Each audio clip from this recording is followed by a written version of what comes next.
Atenção, largaram para o primeiro paro regular, vários animais atrasados. Pegou bem um alemão com a Pandestar e os dois se atracam brigando pela primeira colocação. Na terceira, Rei Dancer, na quarta, Quality Prince.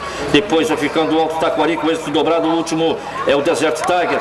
Terminou a curva do aeroporto, vamos baixar os 700. O alemão tem cabeça de vantagem para a Pandestar na segunda colocação. Na terceira, Quality Prince. Com êxito dobrado, se recuperando, buscando já a terceira colocação.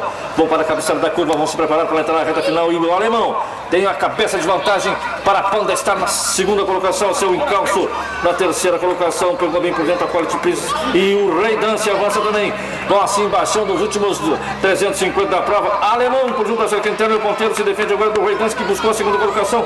Vem trazendo com ele ainda a Pandestar. Vão baixando 250 e o alemão vai embora de novo. 2 e 3 corpos de vantagem. A briga é pela dupla. Rei Dance e Pandestar. E êxito dobrado disputa a segunda colocação. Na ponta, alemão. Vai Rubinho, vem de novo. Vários e vários corpos de vantagem. Cruzam a faixa final. Êxito dobrado em segundo. Pro Rei Dance em terceiro. Aí está, alemão.